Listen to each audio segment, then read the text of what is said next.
Bismillahirrahmanirrahim. Anak-anak, berjumpa kembali dengan Bapak pada video pembelajaran matematika kelas 12 kelompok wajib A atau matematika umum kelas 12. Yang akan kita bahas hari ini adalah mengenai aturan pencacahan. Manfaat belajar aturan pencacahan itu salah satunya adalah dalam kelana itu juga di. Nah, dalam masalah-masalah seperti membuat susunan nomor begitu ya, kemudian membuat password dan lain-lain. Nah, mungkin kalian sebagian ada yang belum memahami mengapa ketika kalian membuat email ya, kalian harus membuat minimal 6 karakter passwordnya itu. Kalau kalian memiliki kartu ATM itu kan disarankan si passwordnya itu bukan tanggal lahir. Nah, kenapa? Karena kalau kalian menggunakan tanggal lahir, berarti kemungkinan menemukan atau menjebol password kalian kan lebih mudah begitu. Tapi kalau kalian menggunakan kombinasi angka sesuka hati kalian ya, maka akan sulit dijebol gitu ya si kata kuncinya itu.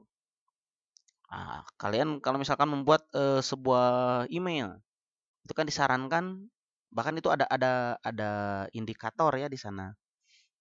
Kalau kalian menggunakan hanya huruf alfabet saja begitu, kemudian hurufnya huruf kecil semua, itu kan dikategorikan passwordnya lemah gitu. Tapi kalau kalian menggunakan huruf alfabet, kemudian angka, huruf alfabetnya juga ada yang kecil, ada yang besar, kemudian menggunakan karakter seperti bintang, kemudian persen dan lain-lain, itu disebut passwordnya itu semakin kuat begitu ya. Kenapa? Karena banyak kemungkinan. Nah, bagaimana cara menghitung kemungkinan tersebut? Nah, maka mari kita pelajari materinya sekarang ya. Oke, bismillah. Yang pertama yang akan kalian pelajari adalah mengenai aturan perkalian dan aturan penjumlahan. 3.1.1 banyaknya suatu kejadian atau suatu peristiwa atau suatu percobaan. Misalkan kita melemparkan sebuah uang logam, maka hasil yang mungkin adalah muncul sisi gambar dan sisi angka. Kami orang ngalungkeun koinnya, maka akan ada dua kemungkinan. Salah satu sisi atau sisi yang lainnya. Nah, gambar dan angka ini kita namakan sebagai sampel atau kemungkinan. Nah, total kemungkinannya kita namakan dengan S. S dari semesta ya. Nah, hasil S melambangkan hasil yang mungkin. Hasil yang mungkin dari pelemparan sebuah uang logam itu adalah muncul sisi angka atau sisi gambar. Nah, siga tos upami bade main bola gininya kan dipiwarang milih tah si kapten teh. Itu kan hanya ada dua pilihan. Ketika dilemparkan mana yang muncul begitu, maka dialah yang menang begitu ya, yang punya kesempatan untuk memilih pertama kali. Oke, semua kemungkinan hasil dari suatu percobaan disebut ruang sampel. Nah, GA nah ini. S sama dengan GA. Ini disebut ruang sampel. Sedangkan setiap gugus atau suatu ruang sampel disebut titik contoh atau titik sampel. Bisa juga disebut titik sampel ya. Nah, G itu titik sampel, A itu titik sampel. Tapi totalnya kita sebut sebagai ruang sampel. Jadi banyaknya titik sampel dalam S adalah 2 atau banyaknya ruang sampel adalah 2 ya. NS sama dengan 2. Oke, 3.1.2 aturan perkalian. Apabila suatu himpunan P memuat R elemen dan himpunan Q memuat S elemen, maka P kali Q adalah suatu himpunan yang memuat R kali S elemen dengan R kali S merupakan banyaknya pasangan berurutan A, B dengan A anggota P dan B anggota Q. Banyaknya R kali S merupakan ruang sampel dari P kali Q. Jika suatu percobaan dapat dilakukan dengan R cara, jika suatu percobaan atau peristiwa dapat dilakukan dengan R cara yang berbeda, dan setiap cara ini dilanjutkan dengan peristiwa kedua yang dapat dilakukan dengan S cara berbeda, maka kedua peristiwa tersebut dapat dilakukan secara bersama-sama dengan R kali S cara yang berbeda. Hal tersebut dinamakan dengan aturan perkalian. Nah, contoh. Pada percobaan melemparkan sebuah dadu dan sekeping uang logam, tentukan ruang sampelnya. Nah, tentukan itu jadi kita akan menentukan banyaknya kemungkinan dari pelemparan satu dadu dan satu uang logam. Nah, orang bayangkan apa ya? Kalau misalkan kalian melemparkan sebuah dadu dan sekeping uang logam, maka kemungkinan yang muncul itu adalah berapa mata dadunya, kemudian apa sisi uang logamnya. Nah, misalkan aya sababaraha urang nya anu melakukan percobaan teh. Nu pertama orang pertama misalkan ternyata muncul mata dadunya 3. Sisi angka.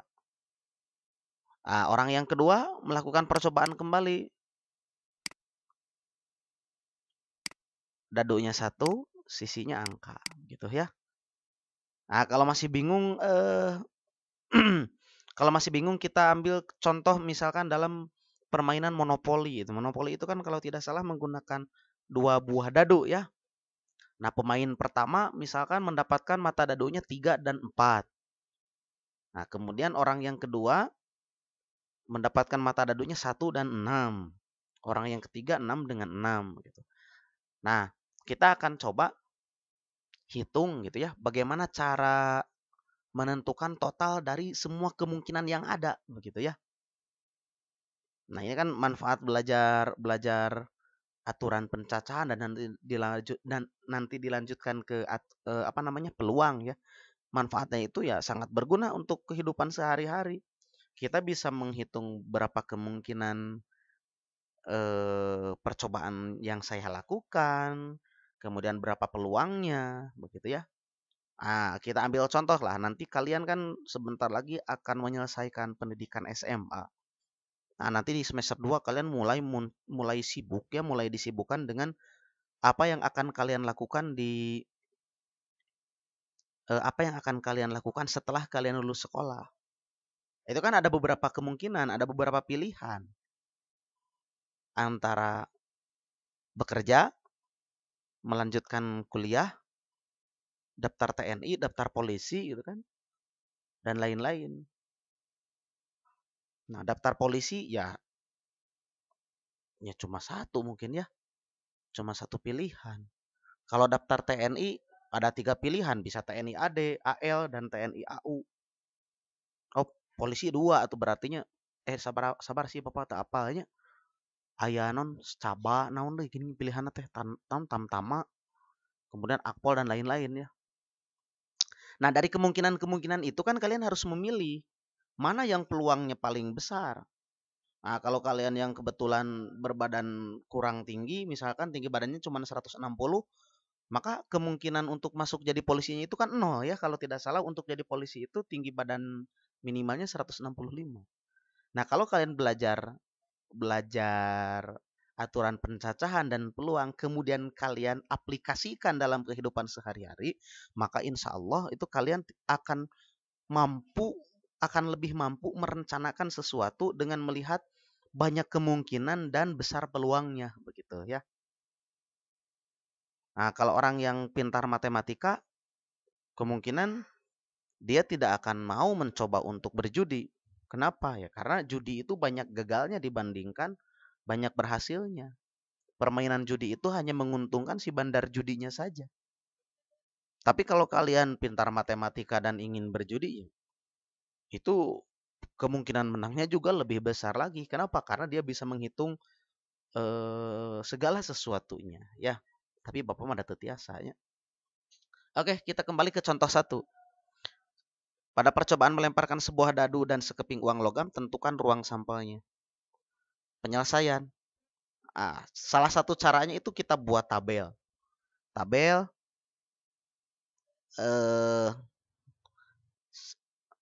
baris kolomnya kita gunakan untuk dadu ya.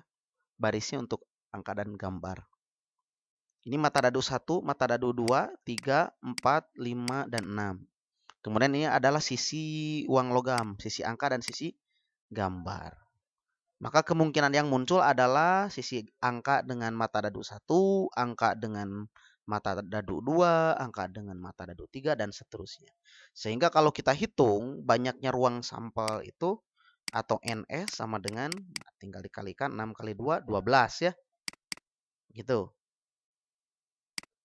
Pamikedah ditataan naon wae cenah ruang sampelna teh, titik sampelna naon wae.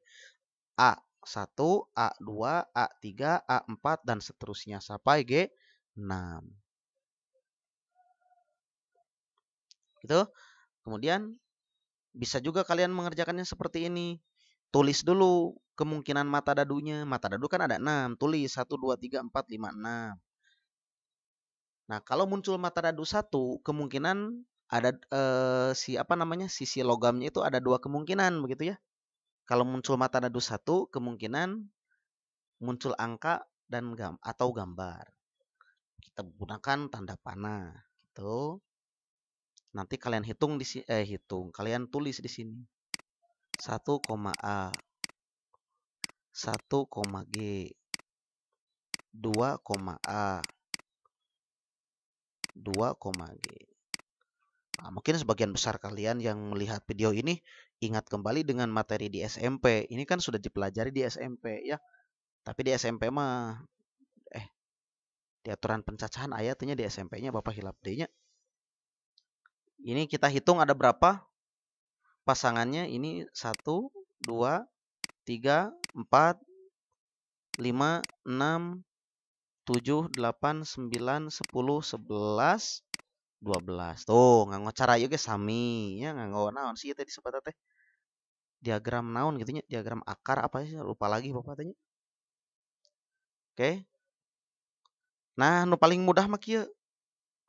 Hitung saja banyak sisi uang logamnya berapa? 2. Kemudian banyak sisi pada dadu ada 6. Begitu. Banyak ruang sampel pada pelemparan sekeping uang logam dengan sebuah dadu adalah tinggal dikalikan 2 kali 6 sama dengan 12 ya. Jadi lebih mudah pakai ini ya, pakai aturan perkalian gitu. Kalau misalkan pelemparan 2 buah dadu, banyak ruang sampelnya berapa? 6 kali 6. 3 buah dadu, 6 kali 6 kali 6. 1 dadu 3 koin berarti 6 kali 2 kali 2 kali 2. Begitu ya caranya ya. Mudah-mudahan paham ya. Oke, lanjut. Aturan penjumlahan. Apabila suatu peristiwa terdiri dari n tahap yang saling lepas, di mana peristiwa pertama dapat dilakukan dengan R cara berbeda, peristiwa kedua dapat dilakukan dengan R2 cara berbeda, dan seterusnya sehingga peristiwa N yang dapat dilakukan dengan Rn cara yang berbeda. Maka total peristiwa tersebut adalah R1 tambah R2 ditambah dan seterusnya tambah Rn cara yang berbeda. Hal tersebut dinamakan aturan penjumlahan. Biasa nama matematika namanya maca teori nama rada lenangnya. Langsung kena contoh lah. Ya, contoh. Contoh 2. Untuk mengikuti kompetisi matematika, SMA Subang Larang akan mengirim 1 siswa perwakilan. Jika dalam tahap akhir seleksi terpilih 3 laki-laki dan 2 perempuan, tentukan banyak cara sekolah tersebut memilih wakilnya untuk mengikuti kompetisi matematika. Cara nama gampang. Atuh pan aya 3 laki-laki, aya 2 perempuan. Aya sabaraha cara sok milih? Ada berapa cara sekolah tersebut dapat memilih wakilnya? Kan hanya akan mengirimkan 1 perwakilan tah. Sekali deui, SMA Subalarang teh ngan teh akan mengirimkan cuma 1 perwakilan. Ya. Dari tahap seleksi itu ada 3 laki-laki dan 2 perempuan, begitu. Nah, misalkan laki-laki. Nah, misalkan anak laki-laki nanya namina teh Dada, Didi, Dudu. Nah, kemudian si perempuannya Tata, Tati, Titi. Nah, ada berapa cara sekolah tersebut memilih wakil? Gampang. Bisa milih si Dada, bisa milih Didi, tiasa wae milih Dudu, milih Tati, atau napi milih Titi. Sabda jita sadayana. Hanya ada 5 kemungkinan. Nah, inilah yang dinamakan aturan penjumlahan. Tinggal ditambahkan we 3 tambah 2 sama dengan 5. Tuh, gitu. Babari tuh. Bingung, buat. Poe bingung orang teraskeun karena contoh deui atunya mudah-mudahan ngerjakeun seueur contoh langkung paham. Kita pakai metode drill saja ya. Contoh 3. Terdapat 4 jalan yang berbeda dari kota A ke kota P dan 2 jalan yang berbeda dari kota P ke kota B.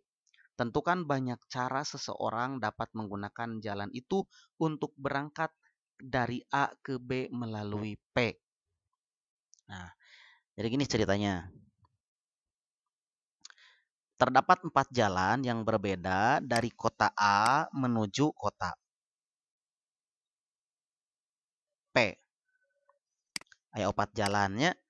Nah, jalan pertama misalkan iya, jalan kedua, ya, jalan ketiga, jalan keempat.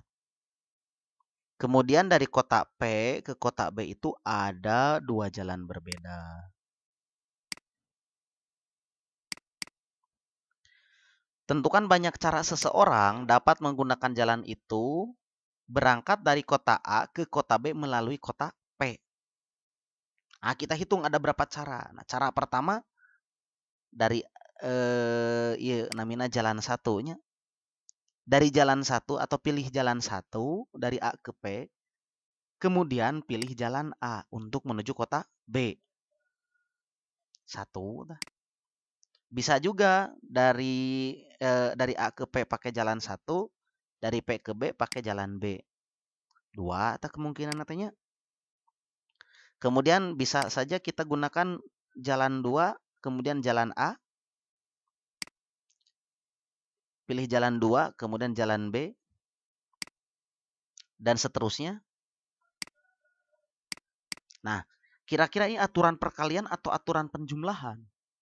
Nah, kalau soal tipe seperti ini adalah aturan perkalian. Nah, kalian tinggal kalikan saja 4 kali 2 sama dengan 8 cara berbeda. Nah, sehingga kilah. Misalkan Bapak ya orang Rancakolenya. Orang Rancakole. Nah, sebagai orang Rancakole misalkan Bapak ingin berangkat ke mananya? Ke Semancip lah, ya, ke Semancip.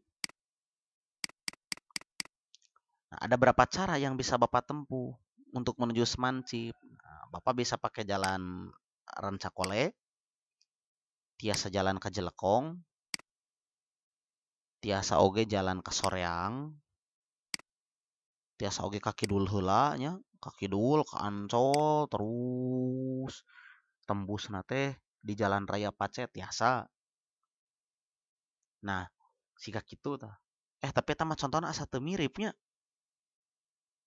Kalian teu apal mungkin Rancakole siga dari rumah kalian ke Semancip tapi melalui kota mana gitunya. Sepertos gitulah.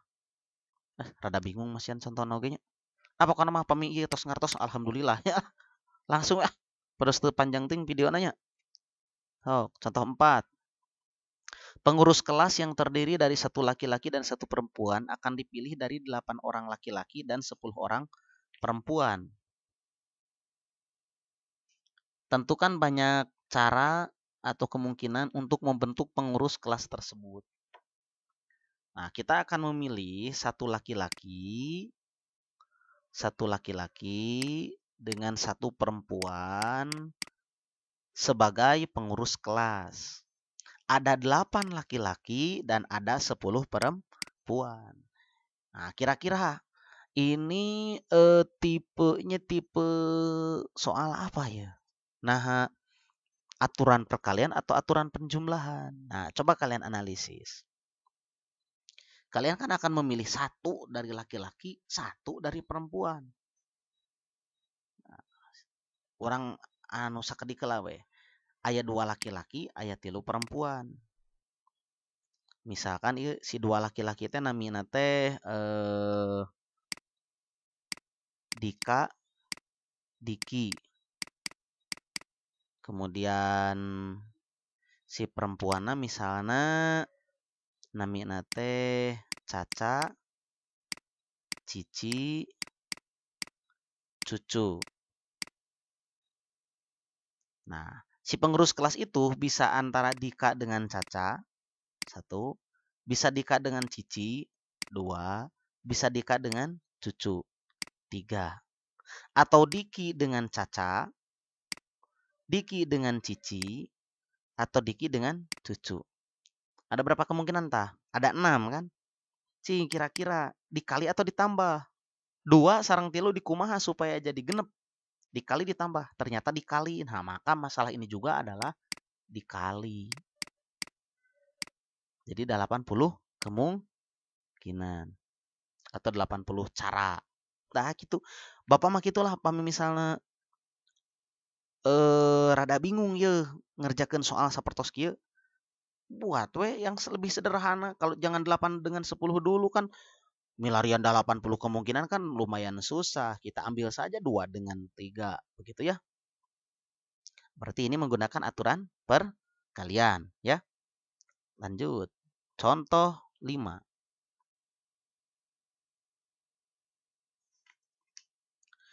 Pada saat diadakan pemilihan ketua dan sekretaris kelas, ada 3 calon untuk ketua dan ada 5 calon untuk sekretaris. Berapa banyak pasangan calon ketua dan sekretaris yang mungkin? Iya, oke, sami aturan perkalian 3 kali 5 sama dengan 15. Sami sareng contoh 4 eta mah nya. Teu kedah dijelaskeun deui langsung. Contoh genep. Seseorang mempunyai 4 kemeja dan 3 celana. Berapa banyak cara ia memakai kaos dan celana? Nu kieu-kieu wae nya di eta sok nguruskeun urusan batur cenah nya. Oh, aya 4 kameja, aya 3 celana. Ah, bingung keneh atuh kieu aya putih, kemeja putih, kemeja merah, kemeja biru, sareng kemeja kuning. Celanana aya anu hitam, aya anu abu-abu, aya anu biru dongker nya. Biru dongker. Cing urang etang. Nah, aya aturan kali atau napi aturan penjumlahan. Kalau aturan penjumlahan berarti 4 tambah 3 sama dengan 7. Kalau dari percobaan ini lebih dari 7 berarti aturan kalinya. Kemeja putih, celana hitam. Kemeja putih, celana abu. Kemeja putih, celana biru. Kemeja merah, celana hitam. Kemeja merah, celana abu. Kemeja merah, celana biru. Kemeja biru, celana hitam.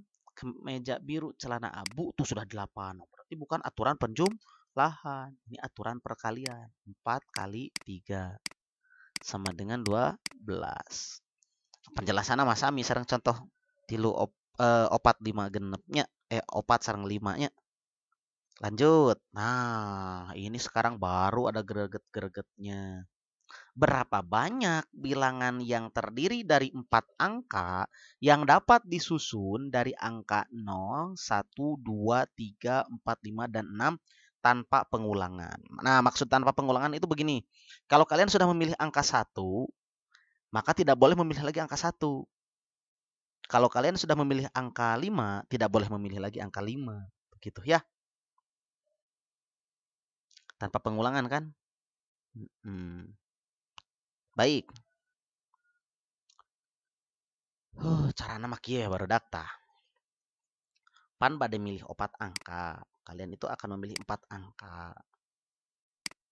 Kira-kira ini aturan kali atau aturan jumlah? yang seperti ini, model-model soal seperti ini ada aturan perkalian.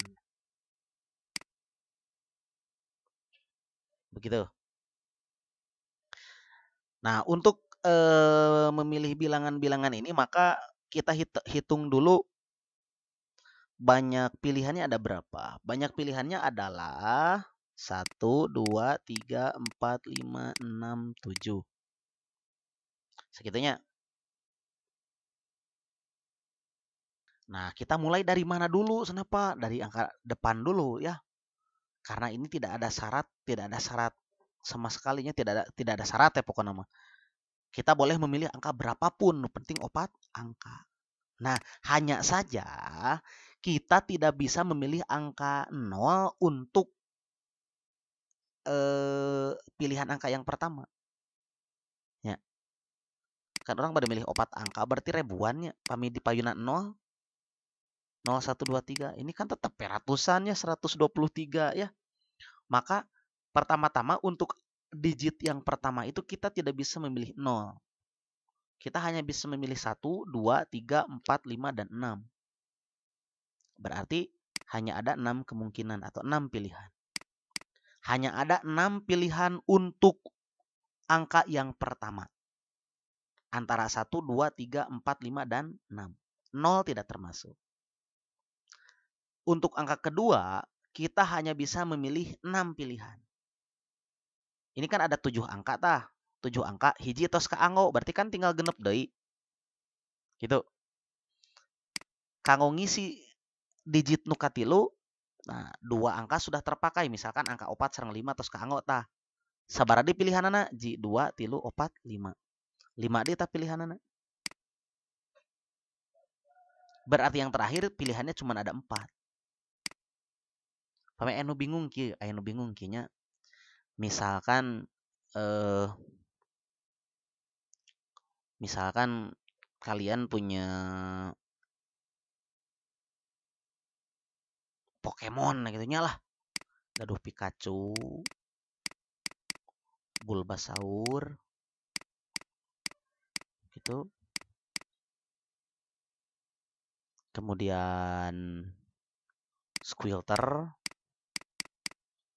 Pidgey, dan Butterfly ya.